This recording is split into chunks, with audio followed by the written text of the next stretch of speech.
Yan. Ayan. So, hey, sound, hey. Wala.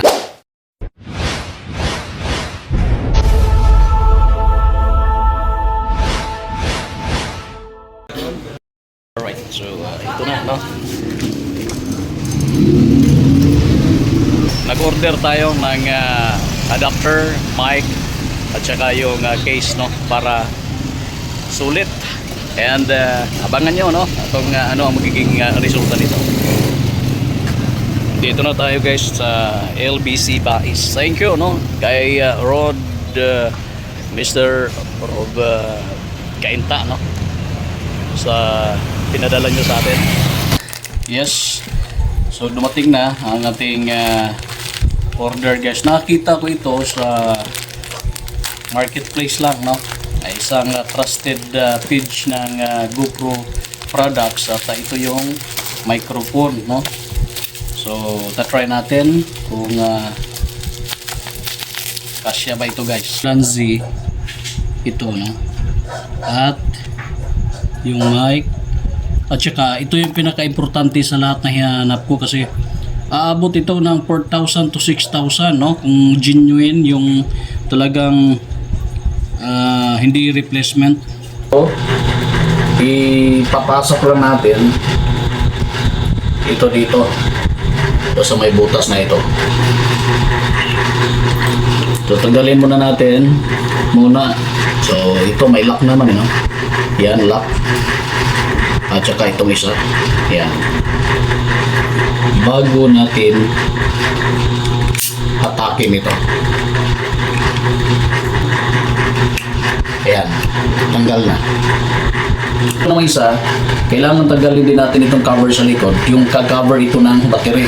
Kasi tatanggalin natin yung sa may camera. So ganyan, no? Ganon din. Kailangan ihit lang kunting diin bago hatakin. Ayan. So tanggal na, dalawa. Susunod, ito tanggalin natin dahil ipapasok natin itong camera natin. Hindi magkasya ito sa case, no? Ayan. So kailangan natin tanggalin ito. Okay. So paano ba natin tanggalin? Ganon pa rin, no? Ayan. Pakita natin sa inyo kung paano tatanggalin. Ayan, no? Kita nyo? Kita nyo ba? Ayan. Ihatakin na natin ito, no? Kung paano magtanggal ng battery sa camera. Ayan. Tanggal na. Kailangan tanggalin natin. Ingatan at itago ito. Dahil importante din ito guys. Tapos lagay natin yung battery. Lagyan natin ng baterya. Ayan, ito. Lagyan natin, mapaglagay, ganyan lang. Kung saan yung saan yan, ayan. Ganon din ang turma, no? So, ayan, salpak na. At ito na ngayon, ipapasok na natin ito dito. Ayan, kung mapapansin niyo talagang swak na swak ito guys, no? Ayan, ito at saka dito sa case nya. Swak na swak yan. Yan, napakadali ipasok, no? Napakadali ipasok. Tsaka isa lang ngayon. At saka ito isa, yung sa may battery. Ayan. Ayan, lumagotok. At kita nyo na yung charging port. Kasi pag nalulubat, maaaring dito mo na lang siya i-charge.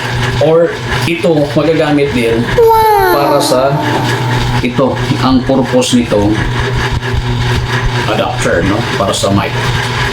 So ngayon, ito na ang resulta, no? Ito na yung forma niya. Ayan na. Pasok na. At saka tutulak na lang natin pa ganyan, ha? Napakadali. Okay. So, pasok na, ha? Pasok na yung ating adapter para sa microphone. At ngayon, itatagilid lang natin dito. Pag ganun. Ayan na. Dito natin ipapasok ito.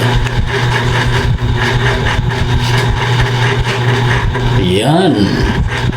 ko pa rin. At dahil andyan na po yan, ang susunod nito, ito na. Wala na iba, kundi itong mic. So ito na yung ginagamit natin. Ayan o. So, sa tingin ko kayo na lang ang bahala, no? Kung saan mas komportable kayo ilagay ito.